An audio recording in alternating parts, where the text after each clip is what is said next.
Bismillahirrahmanirrahim. Assalamualaikum warahmatullahi wabarakatuh.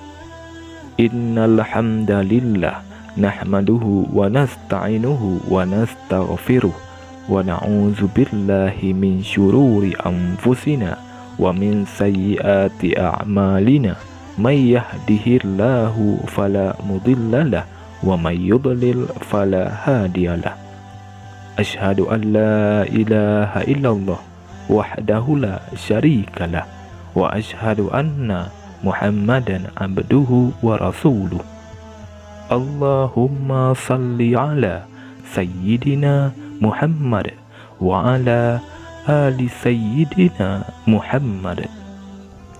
Syukur alhamdulillah kita dapat berjumpa kembali di channel ini. Harapan dan doa saya, semoga saudaraku semua yang menonton video ini selalu diberikan kesehatan, dilapangkan rezekinya, diampuni dosanya, dan dipanjangkan umurnya. Amin. Amin. Ya Rabbal Alamin. Saudara muslim yang dirahmati Allah Subhanahu wa Ta'ala, hari kiamat sudah menjadi kepastian yang tidak terelakkan. Namun tidak ada yang tahu pasti kapan kiamat akan terjadi. Jangankan manusia biasa, malaikat dan para nabi pun tidak pernah mengetahui perkara yang satu ini. Akan tetapi Allah Subhanahu wa Ta'ala sudah menggambarkan tentang tanda-tandanya sebelum kiamat. Umat manusia akan melakoni fase yang disebut sebagai akhir zaman. Tidak hanya dari fisik bumi yang kita tinggali, ciri-cirinya juga menyangkut perilaku dan tingkah laku manusia. Melalui Rasulullah SAW, Allah Subhanahu wa Ta'ala menggambarkan periode ini.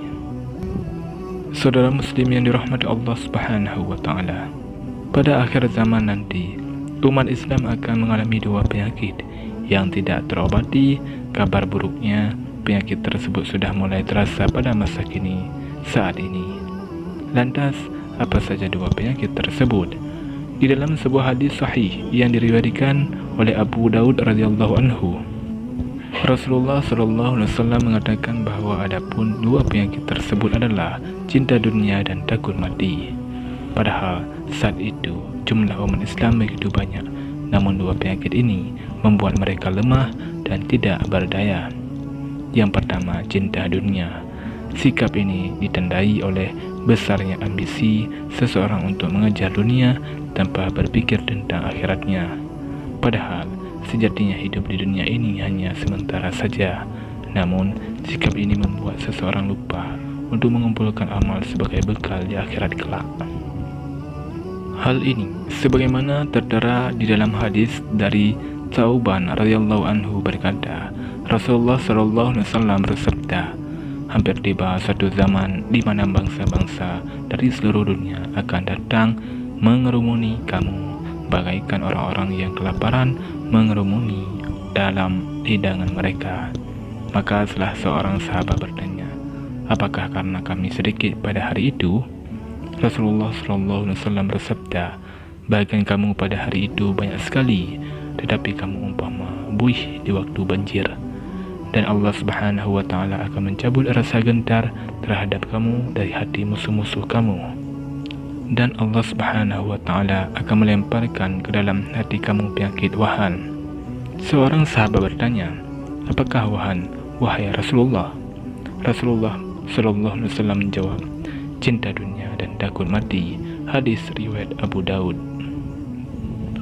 Lihatlah di tengah-tengah kita saat ini, berapa banyak orang-orang tersangka korupsi, berapa banyak orang yang menjual narkoba sehingga mereka masuk ke dalam penjara. Apa sebenarnya yang mereka kejar? Yang mereka kejar adalah uang, kekayaan, dan kekuasaan.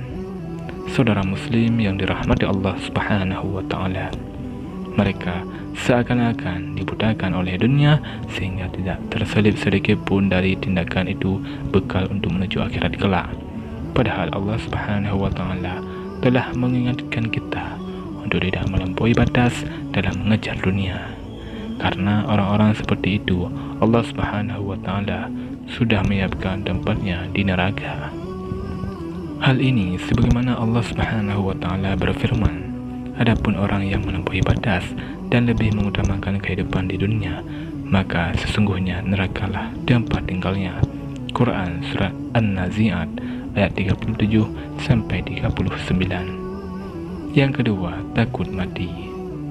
Takut mati bisa saja membuat seorang giat mengumpulkan amal sebagai bekal. Namun, pada konsep ini, takut mati yang dimaksud adalah orang-orang yang takut mati karena lemahnya iman dalam diri mereka. Mereka menyadari kurangnya amal sehingga tidak mau bertemu Allah Subhanahu wa Ta'ala melalui kematian. Gemerlapnya dunia membuat mereka terpedaya sehingga merupakan suatu hal yang pasti, yaitu kematian.